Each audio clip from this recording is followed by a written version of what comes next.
이게 겁나 정말 천인공날 문제가 나왔다. 천인공날입니다. 바로 요거예요, 요거. 자, 얘는 요걸 계산 문제에다 넣어야 될까? 계산 문제에 넣지 말아야 될까? 자, 계산 문제로 넣겠습니다. 계산 문제로. 자, 계산 문제로 넣는다 이 말은 뭐냐 그러면 제가 여기서 문제를 쭉 풀면서요. 문제를 쭉 풀면서 계산 문제와 관련된 걸 맨 나중에 풀어요. 그리고 이 계산 문제와 관련된 것들을 따로 묶어서 공개 강의로 올려놓을게요. 공개 강의로. 그러니까 이 계산 문제를 자꾸 봐야만 뭔가 이걸 풀 것이냐 말 것이냐 이런 감이 오니까 자꾸 풀도록 제가 해놓을게요. 자, 그러면 요놈 계산 문제로 넣자고요. 이 말은 뭐냐? 우리 PD님이 요거 딱 잘라다가 공개 강의로 넣어놓을 거야. 자, 첫 번째 한번. 요걸 알려면요. 기본 상식이 필요해요. 요걸 알려면 기본 상식이 필요해요. 자, 한번 함수를 한번 제가 설명해 볼게요. 함수. 수요 함수 딱 하나만 떼서 저게 수요 함수를 봤더니 400 마이너스 2QD라고 있어요. 저는 대문자로 쓸게요. 자, 왜 이렇게 수요 함수 같은 걸 많이 줍니까? 그러면 수요 함수를 주는 순간 전투력이 확 깎아버린다 이런 거예요. 왜? 우리는 뭔가 수치 나와도 전투력 30 감소. 기호 나오면 또 30 감소. 이꼬로 나오면 그렇죠. 10% 감소. 자, 그러면 걱정하지 말고 우리가 지금까지 우리는 가격하고 요 수량, 가격하고 요 수량을 어떤 식으로 봤냐 그러면 자, P, QD 이게 수요량이죠. 지금까지 어떤 식으로 봤습니까? 이렇게 그래프로 봤어요. 그래프로. 가격과 수요량의 관계를 그래프로 설명해요. 그럼 우리는 뭐라고 부르죠? 수요 곡선이라고 부르죠. 수요 곡선. 그런데 수요 함수는 뭡니까? 그러면 가격과 수요량을 무슨 관계로? 그렇죠. 이꼬르 관계식으로 표시하는 걸 우리가 수요 함수라고 그래요. 그런데 이 수요 함수는 지금 설명하고 있는 건 시험하고 상관없어요. 그냥 이해만 해봐요. 우리 예전에 배웠던 거. 이 수요 함수를 너무 어렵게 생각하시는데 제가 한번 수치로 한번 넣어볼게요. 자, 소비자가 50개를 소비한다고 합니다. 그럼 가격이 얼마예요? 2호는 10이니까 300원이 되죠? 그 다음에 소비자가 150개를 소비합니다. 그러면 300이니까 100원이고 이걸 뜻해요. 이 말은 무슨 뜻이냐? 가격이 100원이면 150개 산다는 뜻이고 가격이 300원이면 소비자는 50개를 사려고 합니다. 이런 뜻이라고요. 그러면 이걸 보면 100원이고 우리가 지금까지 했던 대로 보면 여기가 50개고 150개입니다. 그러면 소비자가 첫 번째 100원일 때 150개를 소비한다는 거예요. 그러면 소비자 행동 여기다 탁 찍고 그 다음에 300원일 때는 50개잖아요. 300원일 때는 50개를 소비하고자 하니까 여기를 탁 찍는 거예요. 그리고 이 두 가지를 쭉 연결하면 이걸 우리는 뭐라 부르겠어요? 이걸 수요 곡선이라고 부른다. 이런 말이에요. 이렇게 보니까 또 점점 친숙해지죠. 즉 수요 함수라는 게 뭐냐 그러면 지금까지 우리가 봤던 가격과 수요량의 관계를 더럽게 복잡한 관계식으로 표시하고 있을 뿐이에요. 그리고 이 관계식이 뭐냐 굳이 알 필요도 없어요. 그러나 뭐를 알고 있어야 되냐. 거미집 모형에서 수요 함수를 주는 이유는요. 이 수요 함수에서 기울기를 찾으라는 거예요. 기울기를 찾는 요령이 있어요. 기울기를 찾는 요령이 뭡니까? 그럼 여기 봐요. 기울기를 찾는 요령. 자, 요령 항상 기울기를 함수에서 찾고자 할 때는 P로 시작해야 됩니다. 이게 중요해요. P로 시작해야 됩니다. 즉 2P 된다 안 된다. 2P 안 되고 3P도 안 되고 항상 뭘로 시작해야 된다? P로 시작해야 돼. P로. 그리고 두 번째 문제 풀이 방법. 항상 Q 수량 앞에 수치. 수량 앞에 수치가 바로 기울기 값이에요. 기울기 값입니다. 요게 두 가지 끝이에요. 항상 수요 함수와 공급 함수를 거미집 모형에서 줬다 이 말은 이 함수에서 기울기를 찾으라는 거예요. 기울기를 찾는 방법은 무엇입니까? 그러면 기울기를 찾는 방법은 항상 P로 시작해야 돼요. 그리고 P로 시작한 다음에 수량 앞에 있는 수치를 읽으면 돼요. 자, 그럼 해볼게요. 첫 번째. 요 A는 어려우니까 B부터 봐요. B 부동산 시장은 지금 여기 지금 자 P와 여기 QD니까 요쪽이 다 수요 함수 요쪽이. 수요 함수에서는 수요 곡선의 기울기 찾으라는 거고. P고 여기는 QS 공급량이니까 얘는 공급 함수예요. 그러니까 공급 함수에서는 공급 곡선의 기울기를 찾으라는 거야. 기울기를. 그럼 잘 봐요. 일단 P로 시작해야 돼. P로. 얘는 P로 이미 시작했잖아요. 그리고 수량 앞에 있는 수치 이게 뭐야? 이게 기울기 값이에요. 이게. 기울기 값 찾았어요. 이게 수요 곡선의 기울기 값. 그 다음에 얘는 P로 시작하는 게 아니라 뭘로 시작해요? 2P로 시작하잖아요. 2P. 그러면 기울기 값을 못 찾아요. 항상 P로 찾아줘야 돼요. P로. 그럼 얘를 P로 찾아주려면 양변을 다 나누기 2로 해줘야 돼요. 그러면 P는 2로 나눠지면 50 플러스 2 QS 이렇게 되죠? 그럼 P로 시작했고 Q 앞에 있는 플러스 2 이게 공급 곡선의 기울기인 거야. 공급 곡선의 기울기. 그러니까 결국 뭐 하라는 것이냐? 수요 함수에서는 수요 곡선의 기울기, 공급 함수에서는 공급 곡선의 기울기 찾으라는 거야. P로 시작하면 수량 앞에 있는 마이너스 2 이게 수요 곡선의 기울기. 얘는 2P로 시작하니까 2P는 안 된다고요. P로 만들어줘야 되니까 양변을 2로 나눠주면 이 수량 앞에 있는 이 수치만 확인하면 되죠? 플러스 4를 2로 나눠주면 플러스 2. 그러면 기울기는 항상 부호를 무시하고 소비자의 키를 보는 거죠. 소비자의 키. 소비자의 키가 2m. 공급자랑 또이네. 그러니까 순환이 되는 거예요. B는 순환형이에요. 요거 아니면 요게 정답인 거예요. 요게 아니면. 이해했어요? 네, 이렇게 빨리빨리 찾는 거예요. 자, 그러면 여기도 마찬가지예요. 이제 A를 보죠. A. 항상 P로 시작해야 됩니다. 그리고 수량 앞에 있는 수치가 기울기예요. 그러면 얘는 2P로 시작하니까 안 된다고. 그러면 2로 나눠져야죠. 2로. 그러면 지금 여기에 1이 생략돼 있으니까 여기 어떻게 바뀌냐. 마이너스 2분의 1 이렇게 돼야 된다. 이게 수요 곡선의 기울기예요. 2로 나눠줘야죠. 그 다음에 얘는 수량 앞이 기울기인데 3P로 시작하고 있으니까 3으로 나눠줘야죠. 플러스 3분의 4가 3으로 나눠지면 3분의 4. 얘는 2로 나눠지면 2분의 1. 이게 공급 곡선의 기울기, 이게 수요 곡선의 기울기. 이게 분수로 나오니까 또 어려워 보이잖아요. 그런데 중요한 건 항상 소비자의 키잖아요. 소비자의 키가 0.5. 얘는 1. 얼마? 333 나온다고 그러니까 소비자의 키가 0.5고 소비자의 키가 작네. 땅의 수력.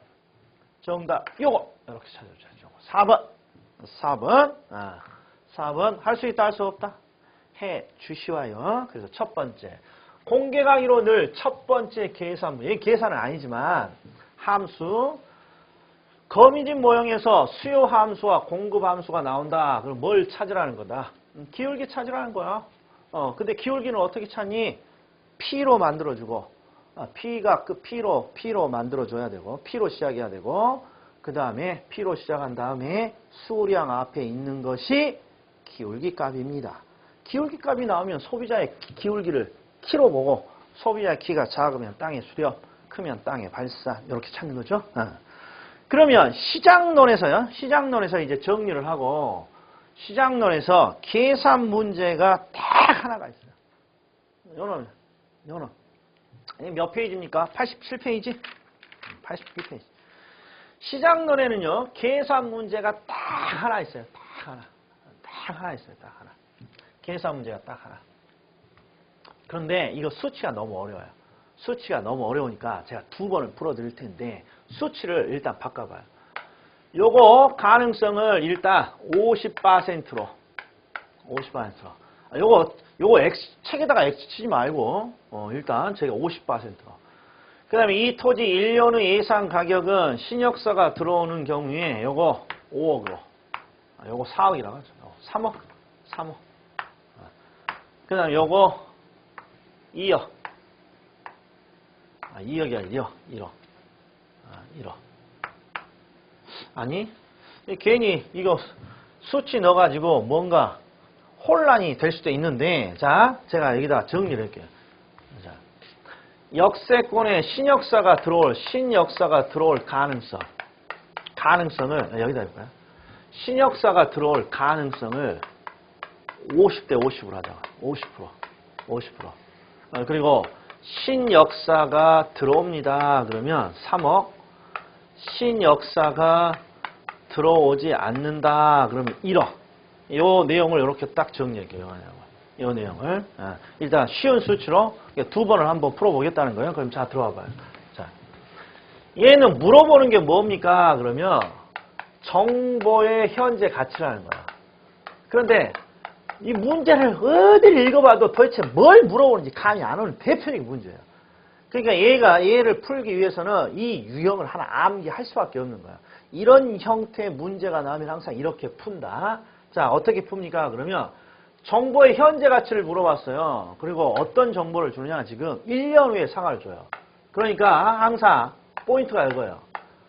1년 후를 기준으로 정보의 가치를 찾아요. 1년 후를 기준으로 정보의 가치를 찾고 이 정보의 가치를 뭘로 바꿔주면 현재 시점의 가치로 바꿔주면 이게 바로 정보 가치의 현재 가치 또는 정보의 현재 가치 이렇게 되는 거예요. 정보의 현재 가치. 야, 그러면 할인율, 즉 이자율을 몇 프로를 적용하니 항상 현재 가치에 적용하는 이자율은 투자자의 요구 수익률이잖아요. 요구 수익률 그래서 10%를 준 거예요. 10%면 나누기 1.1만 하면 되는 거 아니에요. 그러니까 현재 가치는 크게 의문이 없는 거예요. 뭘 찾는 게 여기에 논점이고 정보의 가치예요. 정보의 가치. 자, 그럼 잘 봐요. 가정을 해봐요. 가정. 내가 이 지역에 토지를 하나 가지고 있어요. 토지. 그리고 이 토지를 지금 팔아볼까라고 지금 뭔가 고민을 하고 있어요. 그런데 만약에 이 지역에 신역사가 들어오네 만에 이런 소문도 없고 뭐 아무런 것도 없어요. 이게 신역사가 안 들어온다는 거죠. 확실히. 신역사가 안 들어옵니다. 그러면 나는 내 토지를 얼마의 호가를 부릅니까? 그럼 1억이겠죠. 1억. 아니 이 지역에 뭐 신역사가 들어오네 만에 이런 거 아무런 소문이 없고 그냥 신역사가 안 들어오면 그냥 지금 상태 1억 원의 호가를 부를 거예요. 그러니까 1억 원을 부를 거라고. 내 토지 살 사람 1억 원은 내놔야 돼. 그런데 만약에 그러니까 신역사가 만약에 아이고 조금 옮겨볼까.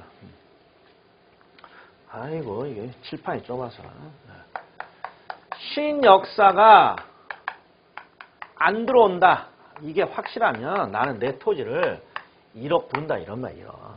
근데 신역사가 확실히 들어와요. 그러면 지금 문제가 신역사가 들어온다면 가격은 3억 이렇게 된다고 되어 있잖아요. 이 말이 내가 3억 원의 호가를 부른다 이런 거예요. 이거 너무나 당연한 거 아니겠어요.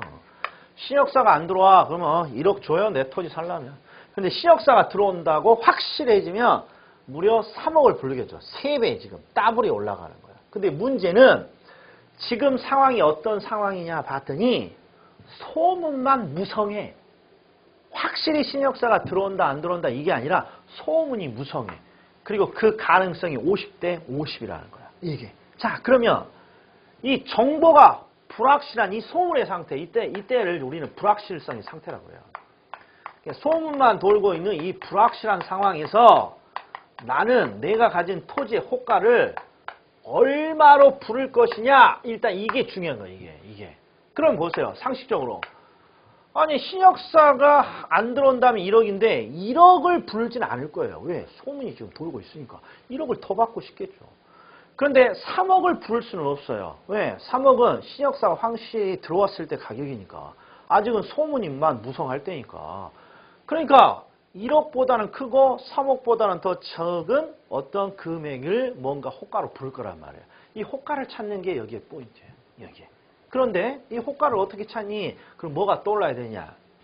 기대 수익률이 떠올라야 돼. 기대 수익률 공식이. 기대 수익률. 자, 내가 부동산에 투자한 이후에 얼마의 수익을 기대할 수 있을지는 아무도 모르잖아요. 이게 불확실한 상황이잖아요. 그래서 출제자가 항상 뭘 줍니까?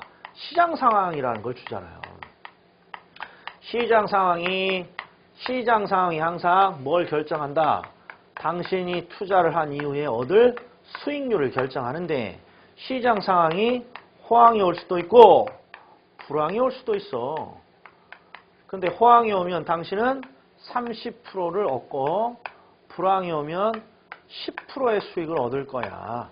그런데 아니 호황이 올지 불황이 올지 아무도 모르는 상황이니까 출제자가 반드시 여기다가 뭘 줍니까? 확률이라는 걸 주죠. 이 확률이 바로 가능성을 보여주는 수치잖아요. 확률. 그래서 호황이 올 확률이 70%, 불황의 확률이 30%입니다. 이게 기대 수익률을 계산하는 대표적인 유형이고. 그럼 봐요. 쉽게 보면 이런 거예요. 이게 퍼센트 둘 다 퍼센트니까 복잡하게 퍼센트를 하지 말고 돈이라고 쳐요. 자, 호황이 오면 나는 30만 원을 벌어요. 30만 원을. 근데 30만 원을 얻을 가능성이 몇 프로밖에 안 돼요? 70%. 그럼 30만 원을 다 얻지 못하고 3, 7은 21, 21만 원 얻는다는 뜻이에요. 요 확률로 하면. 근데 불황이 오면 나는 10을 얻어요. 근데 이 10을 얻을 가능성도 얼마밖에 없어요. 30%. 그러면 10만 원을 다 얻지 못하고 10만 원의 30%인 3만 원을 이 불황일 때 얻는 거야. 그러면 요거 두 개가 지금 동시에 나타날 수 있는 경우의 수니까 요 두 개를 결합시키면 결국 얼마예요? 24%를 내가 예측할 수 있다라는 거야. 이게 바로 기대 수익률 계산하는 편법이었죠. 간단하다고요. 호황일 때 30을 얻어. 근데 30을 얻을 가능성이 70밖에 안 돼요. 그러니까 30만 원을 얻지 못하고 30에 70, 21만 원을 얻는다는 거예요. 불황이 오면 10을 얻어. 근데 10도 다 얻지 못해요. 왜? 가능성이 30밖에 안 되니까. 그럼 30%인 3만 원을 얻는다는 거야. 그리고 요 두 가지 상황이 항상 병종 가능하니까 21만 원과 3만 원을 결합한 24만 원을 내가 평균적으로 기대할 수 있는 거예요. 그러니까 10과 30의 사이 24만 원 정도. 자, 그럼 요걸 그대로 해보죠. 요걸.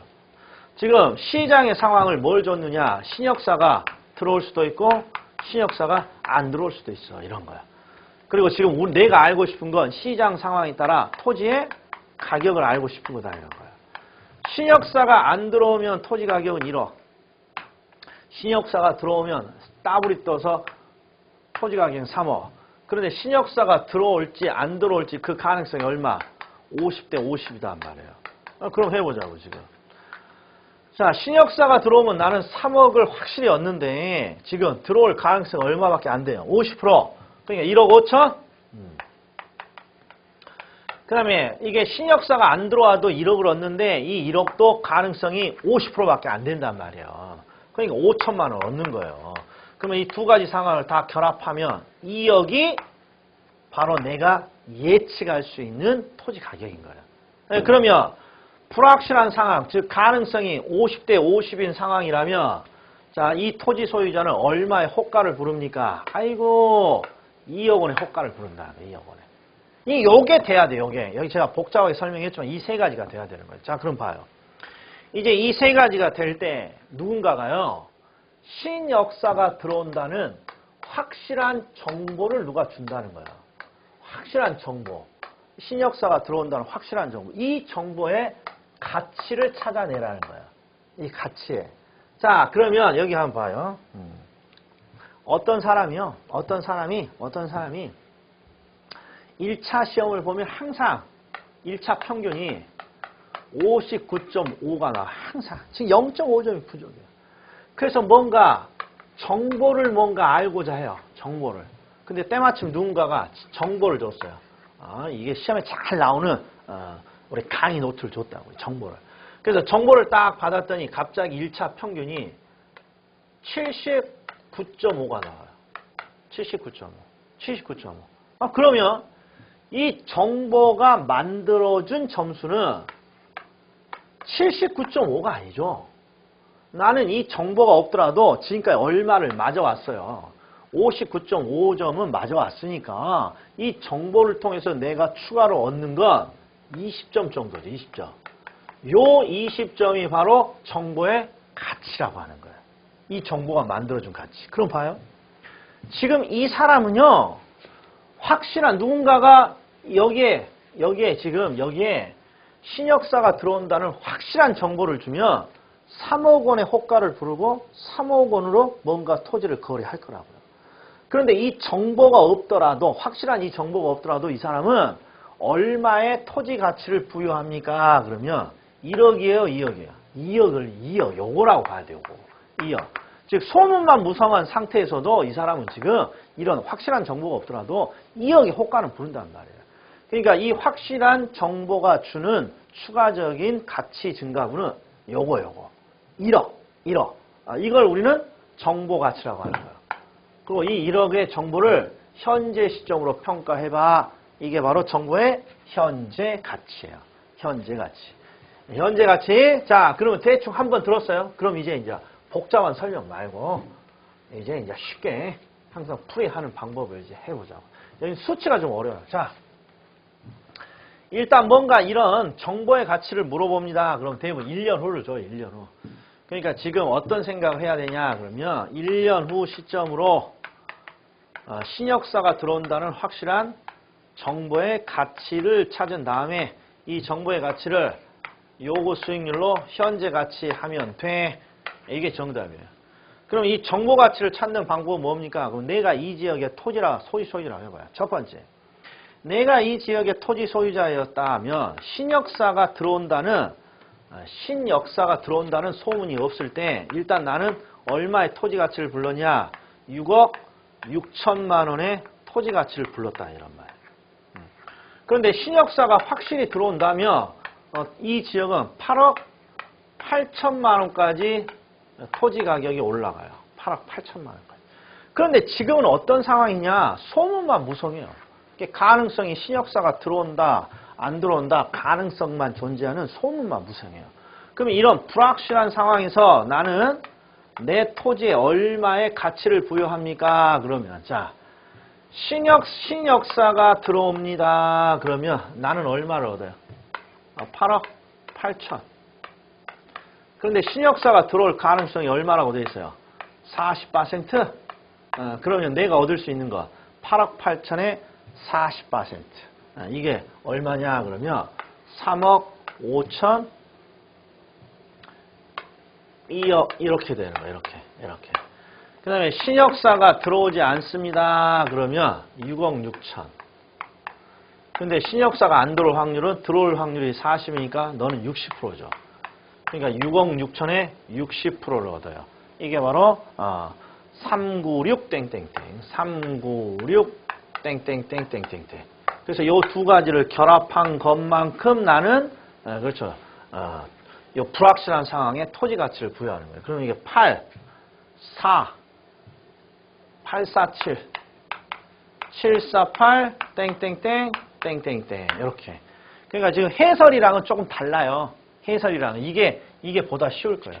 그러니까 뭔지 몰라도 항상 지금 소문만 무성한 상태에서 내가 얼마의 토지 가치를 부여하느냐 이게 포인트예요. 그래서 7억 4,800만 원 정도 합니다. 그러면 확실한 정보가 만들어주는 추가적인 정보는 그럼 요 두 가지예요. 요 두 가지의 차이. 얼마? 이게 1억 3,200만 원. 그러니까 정보의 가치가 1억 3,200만 원 이렇게 되는 거예요. 맞죠? 1억 3천 맞아. 1억 3,200만 원. 그러면 1.1로 나누면 얼마입니까? 이게 1억 2천만 원. 이렇게. 1억 2천만 원. 정보의 가치만 찾으면 현재 가치하는 건 우리가 알고 있는 거니까. 항상 이 호가가 중요해. 호가. 신역사가 없으면 나는 6억 6천. 신역사가 확실히 들어오면 8억 8천을 얻을 수 있고. 근데 지금 불확실한 상황에서 내가 얼마의 호가를 부를 것이냐? 7억 4,800. 이걸 찾아내는 게 포인트예요. 이걸 찾아내는 게. 자, 요 두 문제는 제가 톡 띄어서 공개강을 올릴 테니까 시장론의 계산 문제는 요거밖에 없어요. 그리고 이 계산 문제는 지금까지 열심히 제가 강의를 했지만 필수 계산이냐 선택이냐 선택. 우리 시험에 거의 8, 9년에 한 번씩 나와요. 8, 9년에. 예, 올해 시험에 나온다 안 나온다 이건 말할 수 없지만 이게 잘 안 돼요. 그러면 버리는 것도 필요해요. 자, 여기까지입니다. 시장론. 다음에는 정책론으로 문제 들어오겠습니다.